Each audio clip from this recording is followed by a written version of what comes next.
G'day and welcome to the broadcast where I attempt to give listeners some insights into the life of a politician. Today I'll talk about Tasmania's Hare Clark voting system and why it might be time for a rethink.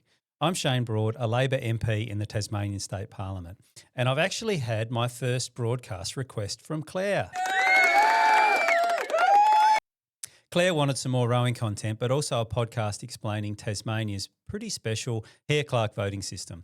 I'm a sucker for rowing and rowing content, but today I'll talk more about Hare Clark. Is it a good system? Is it good for Tasmania? Well, I'm not so sure, and I'll explain why. But first, I'll talk about how it actually works and, of course, what it means for politicians like myself, for campaigns and for political parties. But if you understand Hare Clark or you think it'll be really boring, and I don't blame you if you do, you can skip ahead to the juicy bits, which I've helpfully labelled. But if you do, you miss out on some bad in-jokes and some piss takes. So let's go with Hare Clark on the broadcast. So what is Hare Clark?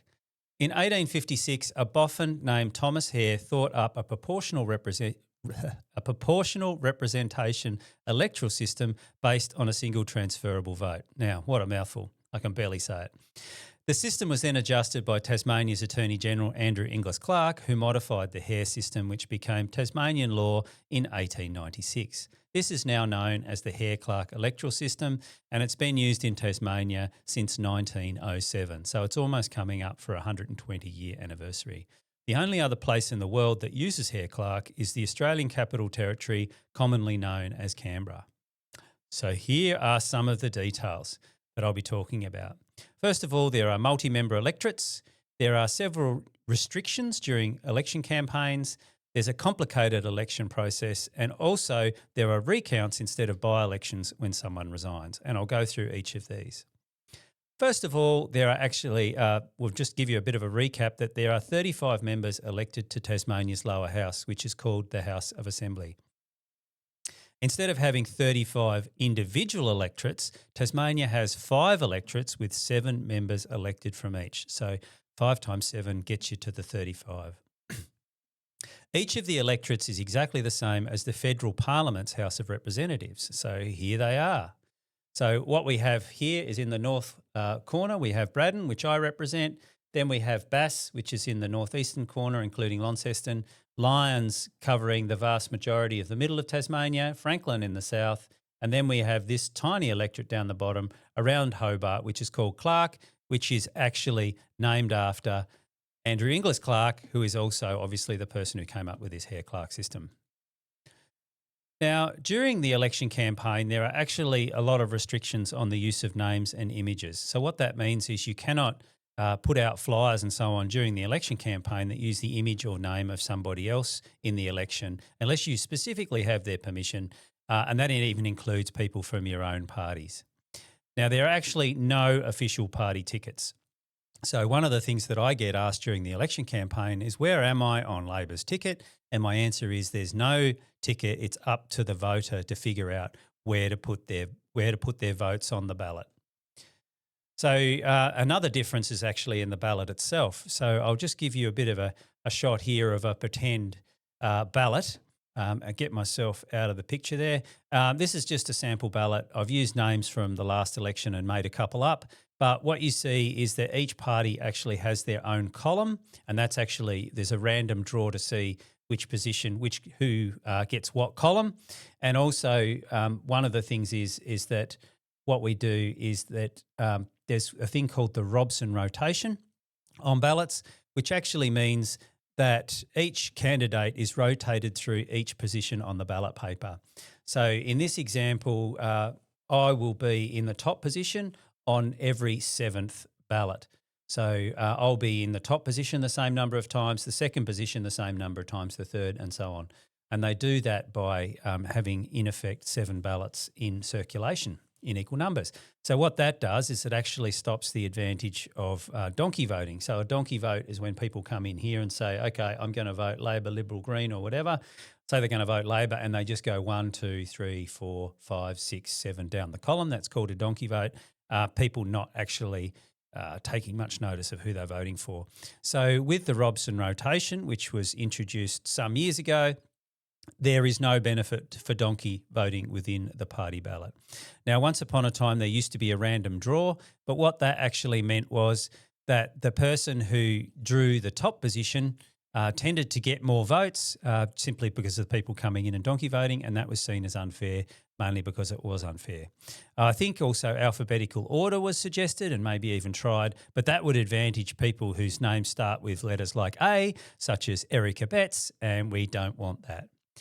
So you've seen the sample ballot, but we better try and probably explain in some more detail how the actual election process works. So the first thing that happens is the election's held, people go to the polling booth, and you have to vote at least 1 to 7 for your vote to be valid in the 7-member electorate. So there needs to be 1 to 7 on the ballot. You can actually go through and vote in every single box if you like, and some people do that. There are people who also take some delight in voting for people last. So if there's 30 boxes, for example, they might actually pick who they're going to put at number 30 and then work their way backwards. But whatever floats your boat.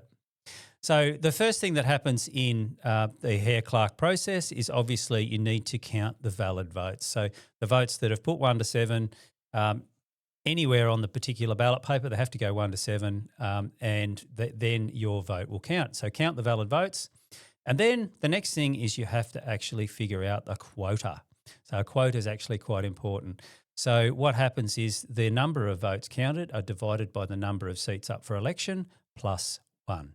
Now, you might think, why have you got to do plus 1? It's because during this whole process, it's very complicated and votes actually do what's called exhaust, which means that the people who are going through the ballot papers might find that someone has voted 1 to 7 and they get to the point where people have been cut out, which I'll also explain, and there's literally nobody left still in the race for that vote to go to, and so therefore their votes exhaust. So to make it all work out a little bit neater, we work out the quota as the number of seats to be elected plus 1. And then you actually have to do the Hare Clark thing. And this happens in a number of steps. First of all, they work out the quota, and then anybody who has the number of first preferences that exceed the quota is then elected immediately. So they're absolutely big tick, you're elected straight away. And then what happens is if anybody has more votes than the quota, which normally happens when you get to the quota, you don't get to it exactly, you go above it. And then that excess has to be distributed, and that has to be done at a proportional value, which is complicated, and I'll go into that in a minute. And then that process occurs until nobody else is elected off first preferences or the first distribution of the excess.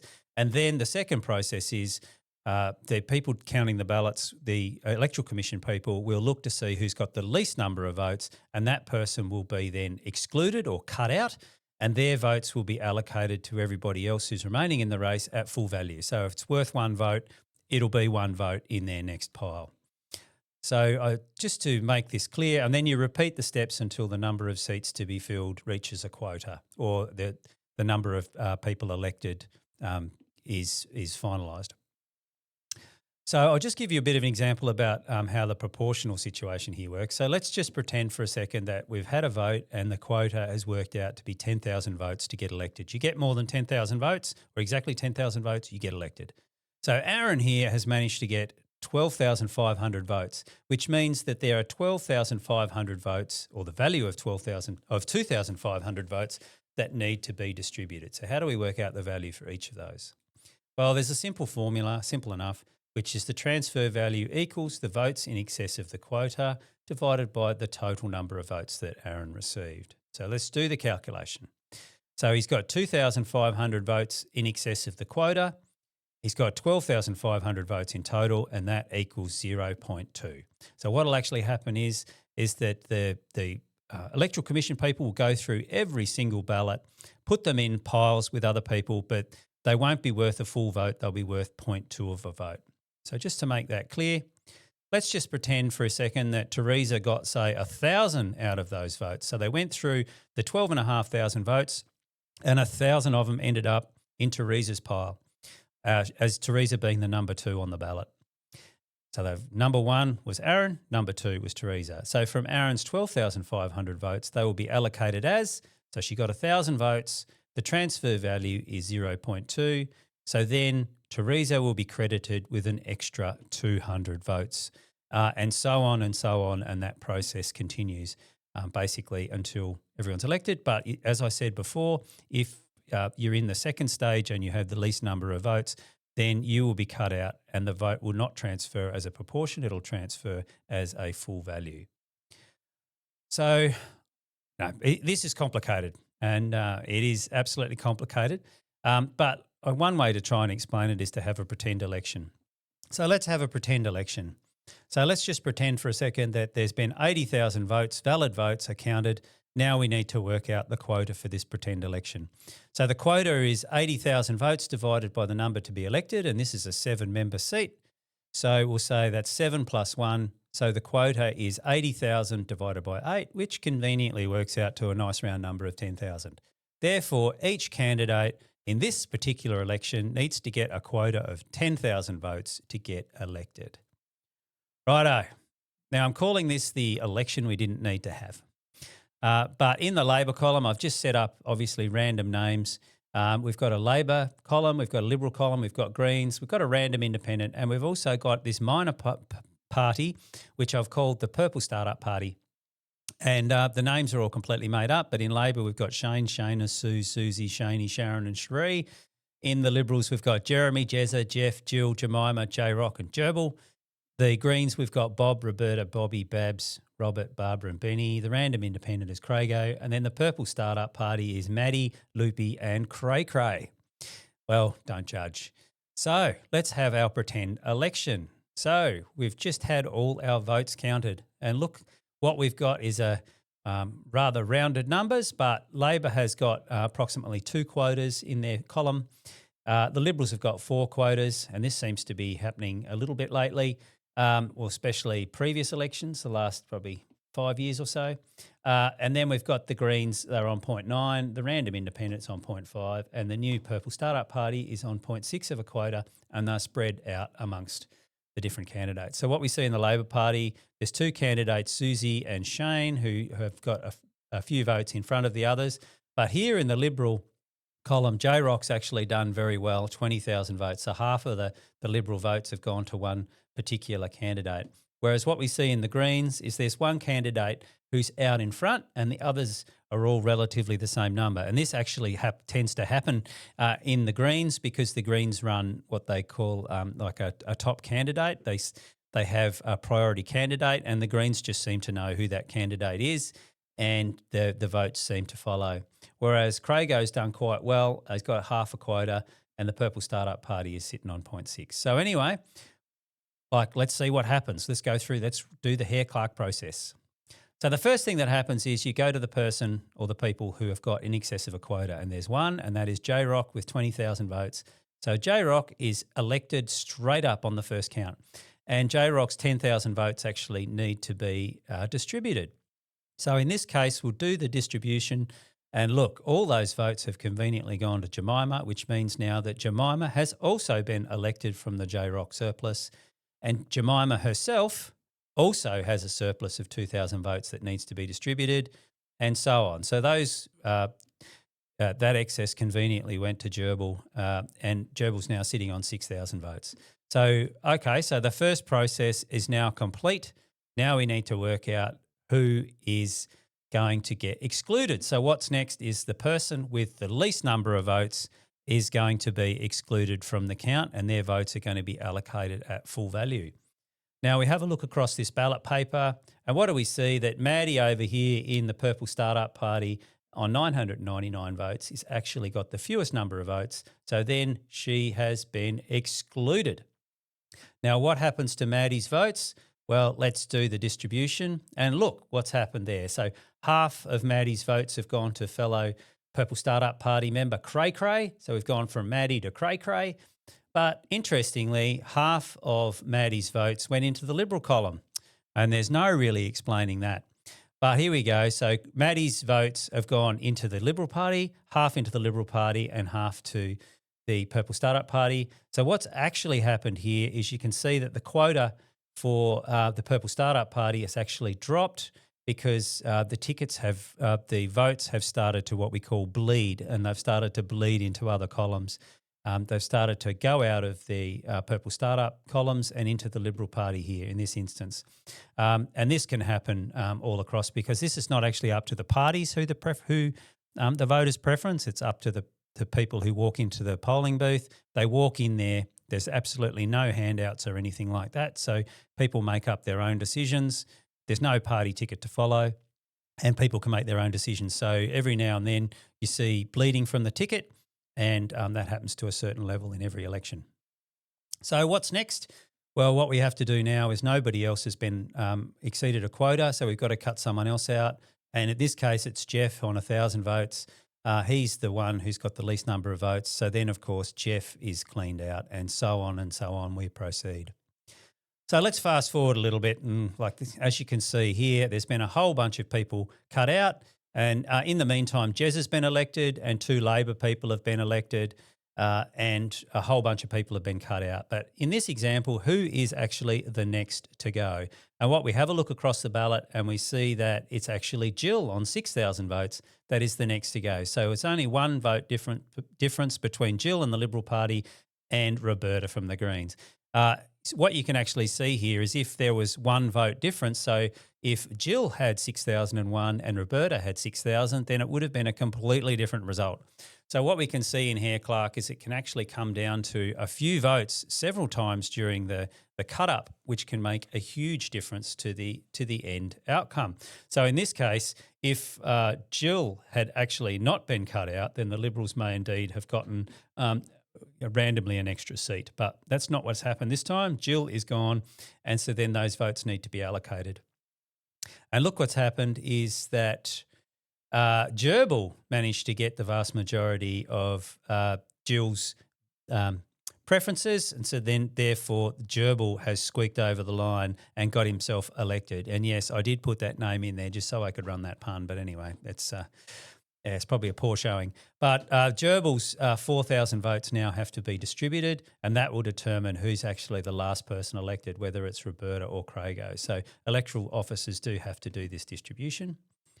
And now we get to the final result. So what the final result was is that Gerbil's excess, 1,000 votes went to Roberta and 1,000 votes went to Crago. So it's actually the independent who gets elected and has managed to get elected on less than a quota. And that quite often happens for the last 1 or 2 seats. The last 1 or 2 people get elected without a quota. And this is probably a result that you might not have expected because the Greens had 0.9 of a quota, but in this particular example, their ticket bled quite a lot, and Crago, the independent, was actually the one who managed to get over the line. So that's just a bit of an example to try and give you a bit of an explainer on how things work. As you can see, it's quite complicated. So, for example, when you're doing the distributions, the electoral staff have to look down and go to 6 decimal places, which is extraordinary. So you can actually lose votes through rounding errors, believe it or not, and it gets very complicated the more you go through the count because different people may have got votes from candidates that have been excluded or from the proportional distribution that are worth different values. So each individual candidate might have 4 or 5 piles of votes which are actually worth different amounts for each pile. It's just unbelievably complicated, and that's why this thing takes forever to work out. Now, another thing about Hare Clark is what actually happens when somebody resigns. So when somebody resigns, you don't have to have a by-election like you do in single-member electorates. So what happens is somebody resigns and then they metaphorically tip up the bag of votes that elected that person and see who is the next on the list. And that's something quite different from other electoral systems compared to Hare Clark. So we just better go through and explain a recount. What I'll do is I'll actually talk about a recount that I'm very familiar with, which is the House of Assembly Division of Braddon. This was a recount when the leader of the Labor Party, Brian Greene, decided to resign, and so there was a recount that was conducted on the 17th of March 2017. So here's the results from the Labor Party in the election 2014. So Brian Greene, after 3 years, decided to retire. So if you look at the Brenton Best and myself, so Brenton was approximately 1,000 votes in front of me. So if you didn't know anything about, and I just better get myself out of the picture so you can see Darryl Bessel, who's on 653. But you can see that if people just looked at this, they'd say, okay, Brenton looks like he's a pretty good shot at getting elected in the recount ahead of me, but that's not exactly how Hare Clark works, and I'll explain a bit in a second. So here's the scrutiny sheet from the actual election way back in 2014. Obviously, it's very hard to follow. So I've broken it down to make one particular point, and that is I was actually excluded during the count way back in 2014, and 1,600 of my votes actually ended up in Brian Green's pile and certainly helped him get elected, whereas Brenton Best actually stayed in the count. He actually missed out in the final cut-up by about 450 votes from getting elected. I got cut out early, and 1,600 of my votes actually helped elect Brian Green. So what that meant in my mind was that I was already approximately 1,600 votes ahead of Brenton, more so than I would have been if I'd stayed in the count. So what actually happened? Well, first thing is when there's a recount, you don't actually have to contest the recount. So people nominate to contest the recount. And so in this particular example, I think it's, what is that? 1, 2, 3, 4, 5, 6 people actually decided to nominate for the recount. And the first thing that happens is Brian Green's votes are actually distributed amongst the people who've nominated.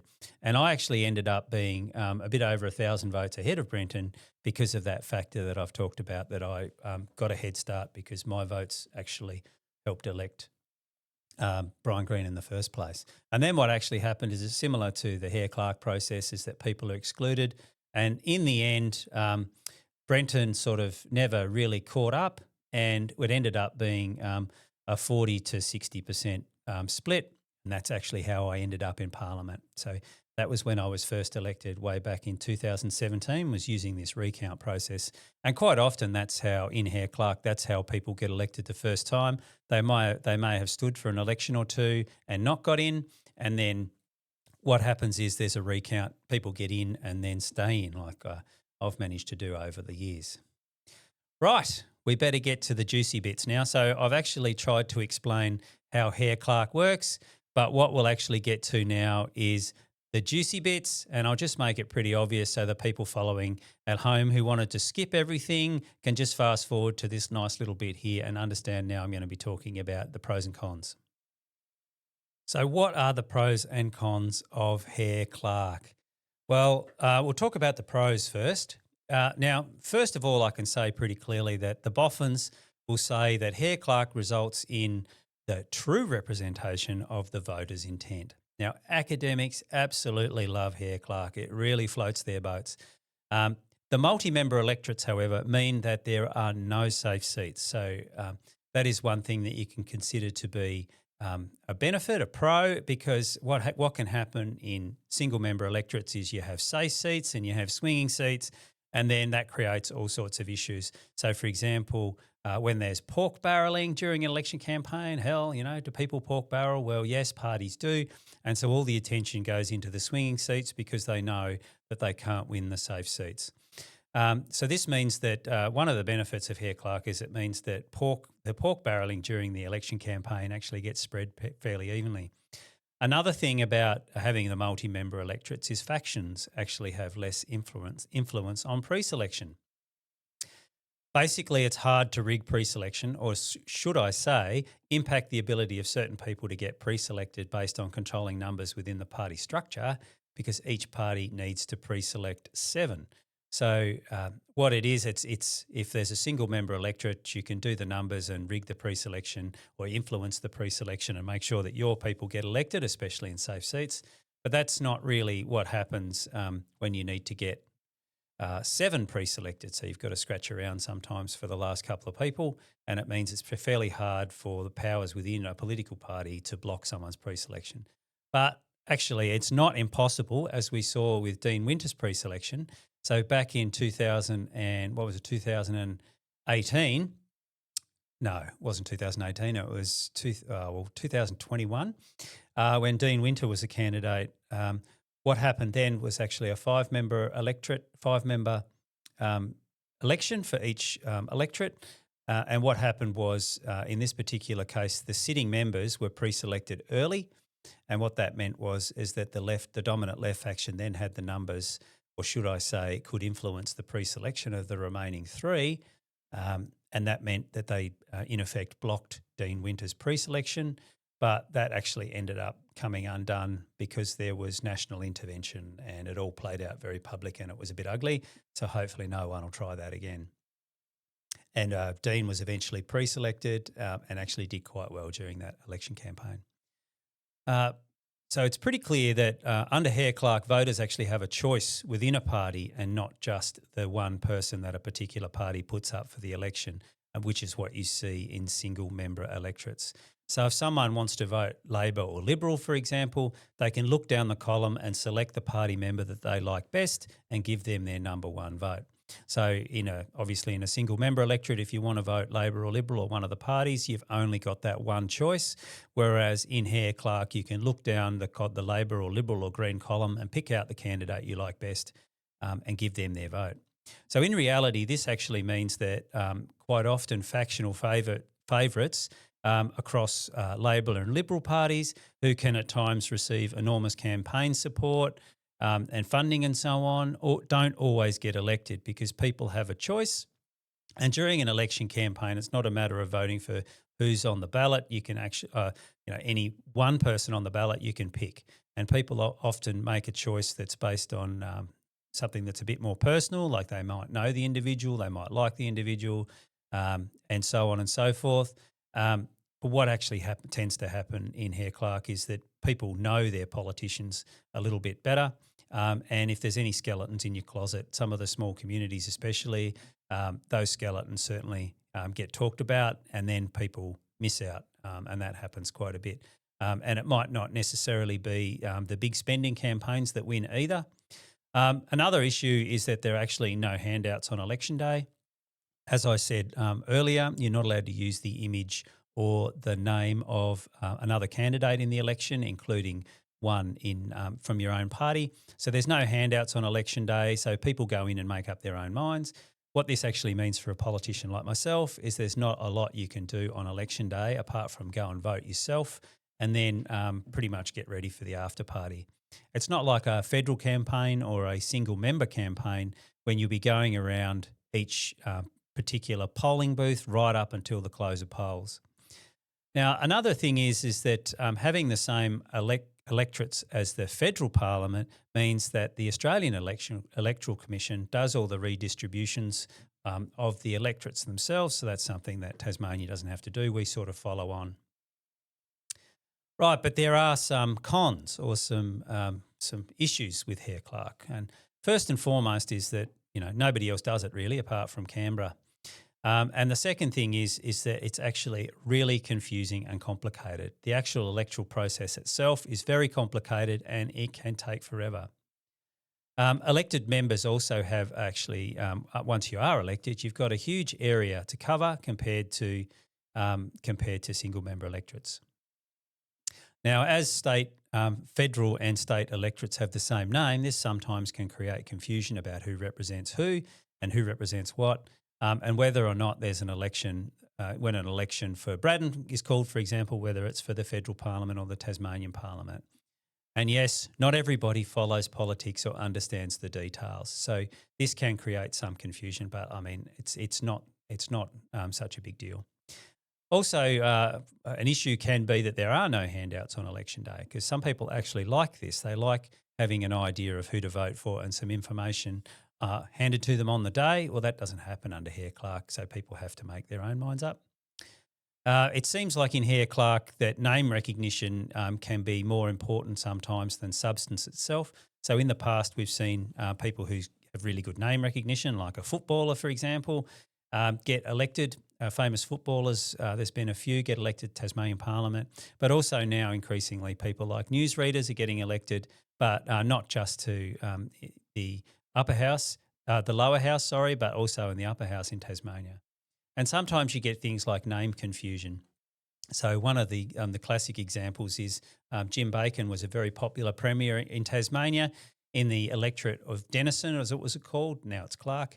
but there was another guy, Ken Bacon, no relation, who was in another electorate of Lyons, and he seemed to pull a whole bunch of votes simply because his name ended in Bacon. So people went into the polling booth and decided they were going to vote for Bacon, and then Ken Bacon took advantage of that and actually knocked off a sitting member who was Lara Giddings, who ended up being Premier sometime down the track. But that's what can happen, is that people can get confused about names. Now, one of the big disadvantages is actually it takes forever to work out the election result. So that you've got this whole period that takes a week or so after a long wait for all the postal votes. So it takes forever to work out who's actually won the election, and that can cause a whole bunch of issues. Basically, the state can grind to a halt until the election result is known, because sometimes it can come down to the last seat. A disadvantage, I don't know if it's a disadvantage, but maybe it is a disadvantage, but it is much, much easier for minor parties and independents to get elected than it is in single-member electorates. Now, obviously, the Greens and the independents would consider this a bonus, but what it does result in is more hung parliaments. Obviously, the Greens and independents also consider this a pro, but I think the jury's out on whether that's necessarily a good thing. And what we've seen in the last few elections is a fair bit of chaos before and after the elections. One of the disadvantages too, I think, or one of the issues is that candidates with hardly any first preferences can get in. That can happen either during the election or with recounts. So, for example, in 2018, Felix Ellis received 1,842 votes. And after Adam Brooks resigned, Joan Ryler was elected. Now, Joan Ryler then decided that she was going to resign after, I think it was about 8 months. And then Felix Ellis was elected in the following recount, basically because he was literally the last Liberal. So in that election, there were 5 members. 3 Liberals were elected, including Adam Brooks. Adam Brooks resigned. So the 4th Liberal, Joan Ryler, got in.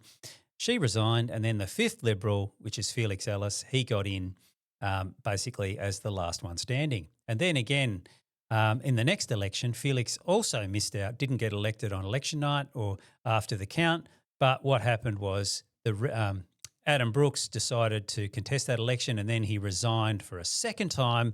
And lo and behold, Felix Ellis got elected for the second time on a recount and has been in Parliament ever since.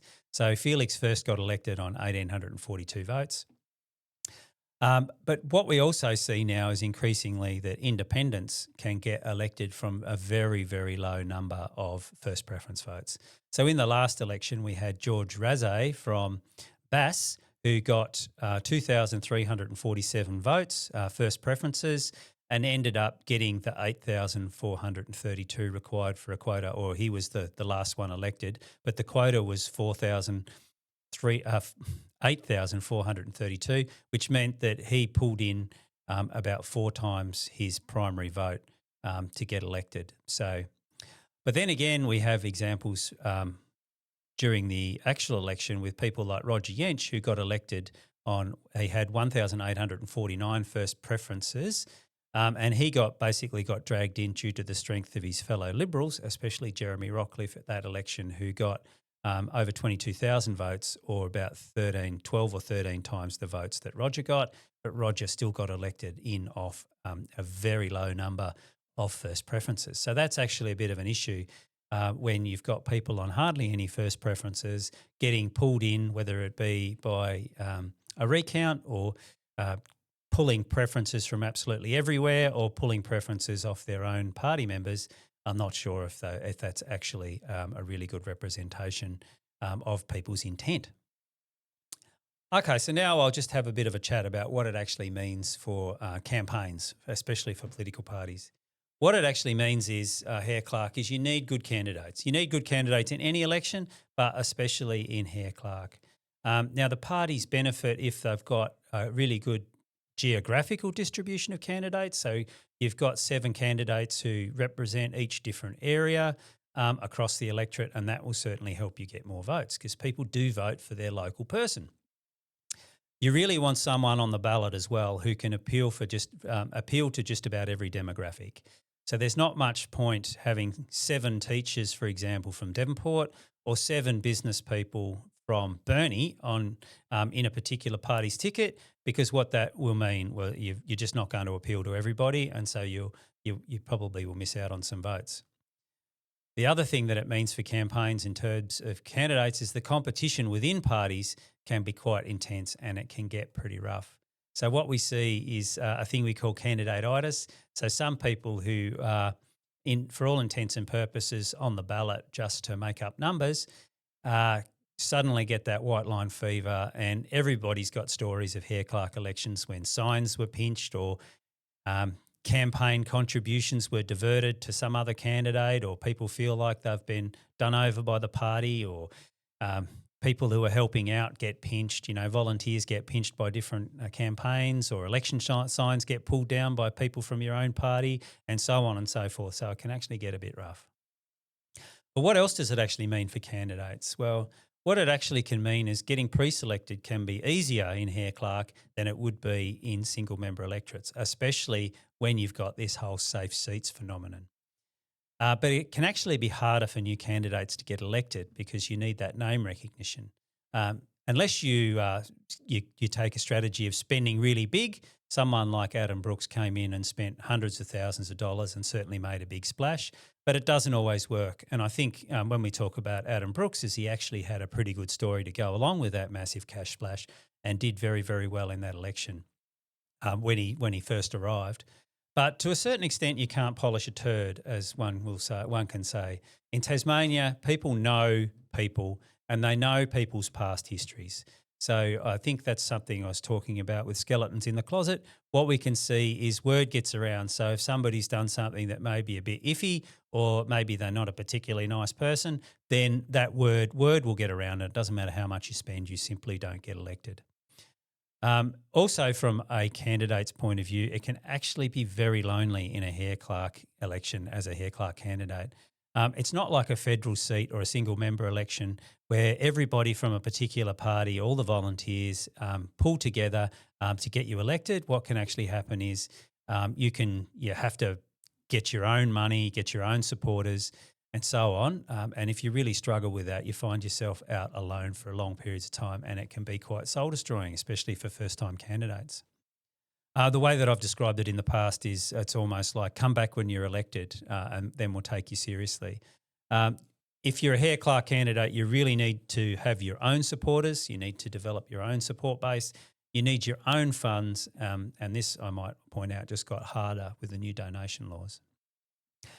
The reality is you need to get preferences, especially from your own team as well. So bagging out your own team to get noticed doesn't really work. And I've seen this a number of times when we have a candidate in a Hare Clark election who decides to go against the particular party's platform, or criticises the party policy as a way of trying to get noticed. But basically all that does is it pulls fewer votes into that particular party. So I work on the assumption that you really got to get the voter into your party's column first, and then they will make a decision about who to vote for, number one. It's typically someone they know or feel they know or have a connection with. And then most of the time when voters vote number one for a candidate in a party column, then they'll vote 2, 3, 4, 5, 6, 7 in that column. We do get people voting across the ballot, so in different columns, but that isn't necessarily the norm. Although in the last few elections we've seen independents have been getting elected by pulling votes from everywhere across the ballot as dissatisfied voters spray their preferences all over the place, and that's the choice that they make. Finally, I probably should have a bit of a chat about whether Hare Clark is in the best interest of Tasmania, and now I'm not so sure. I used to think that Hare Clark was actually a pretty good system, but now I've got some doubts. So Hare Clark is very good in theory, and the Boffins obviously love it, as I've said, if the voters know exactly how the system works. And I'm not sure that the majority actually do. For example, just as a warning to people that the full value of their vote could end up with anyone that they preference. So each number you place on the ballot paper is actually very important. So, as I've said in passing as well, how representative is a system when you can get people dragged in by others from very low numbers of first preferences? And this often happens within parties, but now increasingly with independents and minor parties. So I'll just give you a bit of an example too. In the 2024 election, it was clear that in the electorates of Lyons, Bass and Braddon, a number of voters wanted to vote for Jackie Lambie, very popular senator in the federal parliament. Now, Jackie Lambie had created the Jackie Lambie Network, and the voters who wanted to vote for Jackie Lambie went in, looked at the ballot paper, and obviously Jackie Lambie wasn't a candidate herself, it was her party, and it appeared that they didn't really care who the candidates were because the votes were spread very evenly across the three candidates in each electorate. Jackie obviously wasn't on the ballot herself, so voters, it seemed, went in and donkey voted 1, 2, 3 down the Lambie column, the Lambie Network column. And I'll just give you a bit of an example of that. So here we have the Jackie Lambie Network vote in Braddon in 2024. There were three candidates up, like there were three candidates in Bass and Lyons. And you can see here that the votes are very evenly spread across the three candidates. And what that indicated to me was people walked in and said, I'm going to vote for Jackie Lambie, and they've just gone 1, 2, 3 down the list.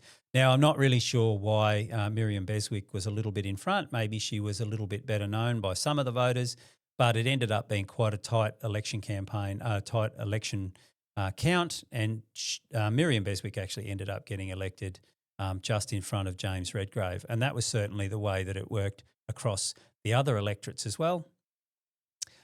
Basically, it was a raffle to see which Jackie Lambie Network candidate was elected in each electorate. So all this happened after the Jackie Lambie Network campaigned with no policies and virtually no information about the actual people on the ballot. Those candidates weren't profiled in the election at all. It was all about Jackie Lambie. What Tasmania ended up with was 3 new members who were virtually unknown. And from what I gather, they didn't know each other either.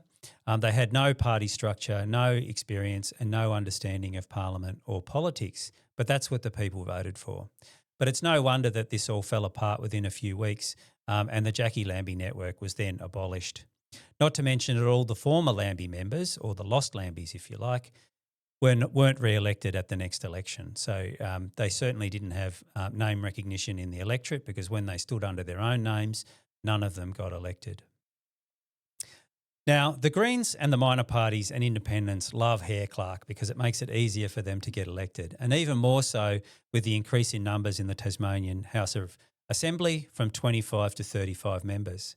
So when changing the Hare Clark system gets mentioned, the Greens and independents and some of the Boffins absolutely scream blue murder. Now, for the Greens in particular, this is purely from self-interest.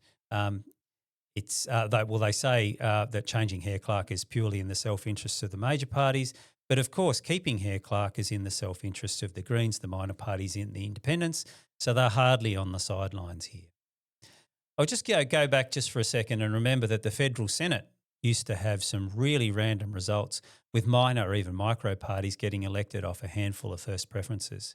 So cast your mind back to the Australian Motor Enthusiast Party from Victoria, the Sports Party from WA, who got elected off very, very low first preference counts, and to a lesser extent some minor parties like Family First and the Liberal Democrats.